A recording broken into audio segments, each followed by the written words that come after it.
And you may say, well, Virgin Atlantic has a really good in-flight entertainment system. Oh yeah, maybe they do. But what about legroom? Do they give you more legroom? No, you've got the same amount of legroom. So it really is a commodity. And there are some factors that are perpetuating the commodity aspect. Transparent pricing. That's a big driver of commodity. You go on Travelocity or Expedia or Opodo, where all the fares are listed. The airline that's at the top of the booking says, okay, how much is it going to cost to fly to Athens? Oh look, 99 pounds. I'm going to give them the business. And the one that's below it that's 101 pounds, no, they don't get the business. Even though you might think, well, they're kind of better, but I want to save the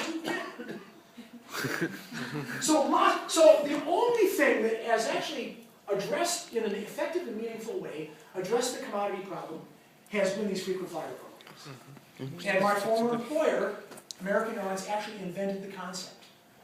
So how do you get people to buy your product again and again? How do you generate loyalty? If you're Toyota, you get people to buy the Toyota again and again by building a reliable and great and value-priced automobile, which is why there are 2 Toyotas in the Britain's garage. Okay? But if you're an airline, because of this perception of commodity, they're all the same, because of the fact that they operate in the real world of weather and storms and mechanical failure, because it's an industry that's prone to failure, all these other factors taken together, how do you get people to buy your product again and again? You have to bribe them. That's a very unpleasant sort of term, but isn't that what frequent flyer programs are? These loyalty programs? You fly, you're in Lufthansa Miles and More program. You fly, 20,000, you get 20,000 points, you get a free ticket. Cool. So they actually have worked very, very well. Okay, 15 minutes for questions. That is, I wouldn't say I've worn myself out, but so I don't wear out, but I mean, that was a pretty fast presentation of stuff that we'd rather do with a little bit more time. But you get to just look at it's a really tough business. And yet, to go back to that early point, indispensable. Indispensable to our personal lives, indispensable to the development of a global economy, and so forth. Questions? Yes, please. I have a question. Because you were pointing out the difference between old and new airlines quite often. How do you explain that an old airline like Lufthansa is so profitable versus... That's a very... Are you German? Yes. Yeah, they're a great company. They are profitable because of a slightly less exaggerated version of how I explain Singapore Airlines. They operate in a lot of markets where there's not much competition. Okay, not Europe. Don't stop thinking about it. Think about Frankfurt, Nanjing. Did you know that they fly to Nanjing? They fly. Yes, my friend Beckman flies on a flight from goes from Frankfurt, Beijing, because he works for a global company that has a big presence in Nanjing. By the way, those of you who are not from China, Nanjing is a big city, but it's not that far from Shanghai. Right? They fly, and they basically, because the agreement between the Federal Republic of Germany and the People's Republic of China is a restrictive agreement. There's not much competition in the Germany-China business. Fares are very high. It's not, 100 euros. I mean, it's huge fares. My friend Beckman was telling me that the fares were astronomical. So they make a lot of money in those markets. Now, there's another thing to think about that I haven't really touched on here, but it will make immediate sense to you when I throw it out. The phenomenon of these new companies, low-cost carriers, is mainly a short distance to medium distance phenomenon. Think about the world. There are very few. Is there a Ryanair? Does Ryanair fly across the Atlantic? They've said they will, but they haven't so far. Now, why is that? Well, some of it might be regulatory. But if it was an open market, which US-EU is a completely open market, O'Leary can fly to New York whenever he wants and charge whatever he wants. The reality is, think about the economics of flight. The real benefit in terms of operating costs for a low-cost carrier is for shorter flights. Once the airplane is up in the sky, because so much of labor and cost for an airline is done at the departure airport and the arrival airport, and there's a departure airport and arrival airport, whether it's a short flight or a long flight, once the airplane is up in the sky, the cost advantage of the new companies almost goes away. I mean, the cabin crew member for Lufthansa is still paid more than the cabin crew member for their wholly owned subsidiary Germanwings, but the cost disadvantage is much smaller, which is exactly why, historically, there have been no long-haul, low-cost carriers. They try and they fail. They try and they fail. Anybody here from Hong Kong? Hong Kong? There used to be a company for a few years called Hong Kong Oasis Airlines. New low-cost carrier. 2 routes.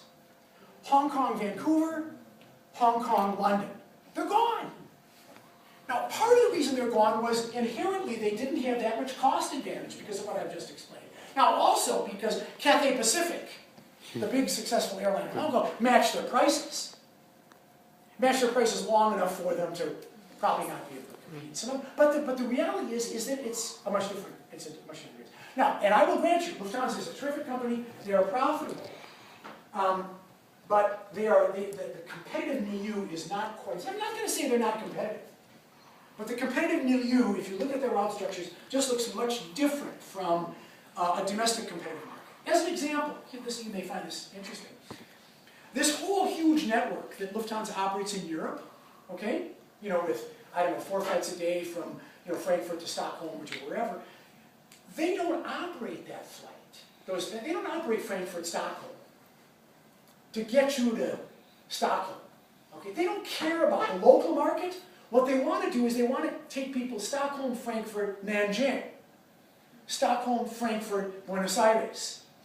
Same way with British Airways. This whole British Airways network from Heathrow to Rome to all, they're not in they can't make money in that entity. If British Airways reported their results for their European network separately, it would be hugely loss-making. But they have it because they're a network carrier. And what they want to do is they want to take somebody from Helsinki to Heathrow to San Francisco. That's what they want to do, because that's where the money is. Other questions?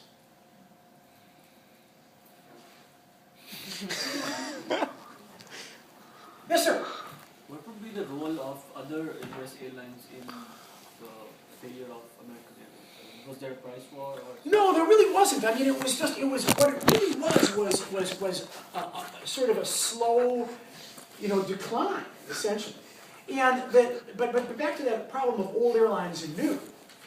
These newer airlines have been, since they started to get traction, have exerted remarkable downward pressure on prices. I mean, think about it. Here's another way to think about old and new airlines. The new airlines, because of their cost structure, they can sell 100% of their inventory at prices cheaper than older airlines can. So for a company like American, the decision essentially becomes, what percentage of their inventory can they sell at a price that matches Southwest or AirTran or whatever?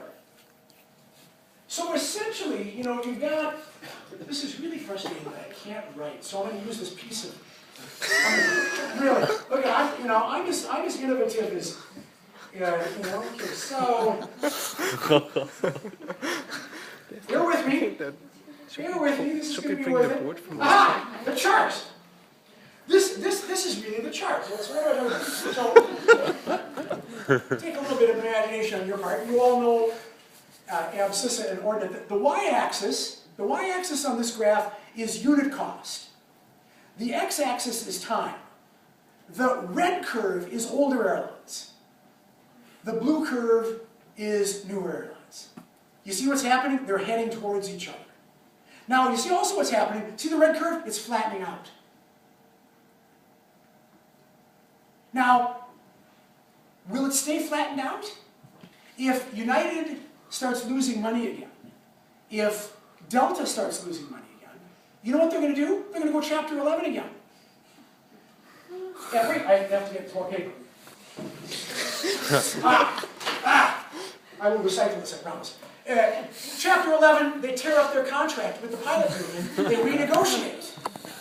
Lower the prices to stay in business. Now, happily, let's roll this back here. Thank you very much. Keep it tight. Now, look at the blue curve. Look at the blue curve. It's going up. You can argue with the slope of that, but what you cannot argue with is the fact that it's going up. Where is it going up? if you're curious about this, look at Southwest Airlines' annual report. And look at last year's, and then go back as far as they put online, which is probably back 6 or 7 years ago. And look at what their labor line was as a percentage of total 6 years ago versus today. JetBlue. Now, what is very interesting, and I didn't have time for all the nuance. Southwest Airlines, the most successful new company in the United States, has more union penetration than American does. 80% of Southwest's employees are unionized and very well paid. The difference being they're more productive. So the pilot gets the same pay, but flies more hours. And has always said, that's fine, we'll do that. Okay? So it's not about, is it union versus not union? That helps, but that doesn't explain everything. Now, what's happened to Southwest is they're starting to behave more like an older airline. Their unions are getting cranky. Their flight attendants, their cabin crew are marching with picket signs. This is the sure sign that you become an old airline. Flight crews are on flight picket signs. What about JetBlue? Anybody flown on JetBlue in the United States? JetBlue is this sort of new low-cost carrier. Nobody's in a union yet. Richard Branson, you've heard of him? Okay, yeah, of course. So Richard Branson says, you know, I've got so much equity in the Virgin brand that I'm going to team up with some U.S. capital so that we don't violate those foreign ownership restrictions. And I'm going to start Virgin America, 2007. Big fight in the United States about whether or not they were truly owned by, 51% owned by U.S. capital. But they got that sorted out, and they started flying. Virgin America's flying, and they are a great company. Oh, I mean, it's Virgin. It's really sweet. I mean, I bought a ticket on them the other day, flew to LA. It was really nice. Now, of course, it's possible to be really nice when everything's new. The plane is new, the flight attendants are new, right? Getting old, isn't And yet, ladies and gentlemen, I'm not making this up. I'm reading the New York Times on my iPhone I'm flying on Virgin America on the way to Los Angeles. And I come to the business section of the New York Times, and it says, Virgin America cabin crew organized petition drive for unionization. And when I read that, nobody was sitting next to me because, you know, I didn't have to. When I read that, I went, yes! Right, because they're going to unionize. Their flight attendants are going to unionize. You don't stay young forever. So back to the end game. And so then you say, well, okay, let's get into some really nitty-gritty economics at the London School of Economics. Do the curves have to? Do you have to have convergence? There's a gap right now. Do we have to have convergence? Probably not, for a variety of reasons. That one related to that reality of international flying, and they can continue to be over there in those restricted or less competitive markets, make some money over there that they can use to cross-subsidize. Other factors. But we've got to get closer. We've got to get closer than we are. And so we are now living through another aspect so the march, it's sort of a march towards equilibrium, you know, like in the chemistry lab. We're at American Airlines, active employees, retirees, we're now living through another step towards equilibrium in the bankruptcy process. When Rob loses 33% of his pension. All right, look, now that's easy, and I know it's 2 minutes to 2 and you have to leave. Can I say one more? One more. You're going to finish your schoolwork, and you're going to find a place to go to work. Find an industry that fills you with some passion. It's easy to find an industry that will pay you well, and then I see you in 3 years, and your shoulders are slumped. I was really lucky. And even today, faced with pension cutback, loss of my medical insurance, all the rest of it, it was a great place to work. Because we don't just work for dollars or pounds or euros. We work for a big enterprise, we can feel like we're part of it. That may sound hopelessly romantic to you. Get out in the workforce and see what it feels like to work for a company where you hate going to work, and then you'll know what Rob told you. Thanks for having me. Oh.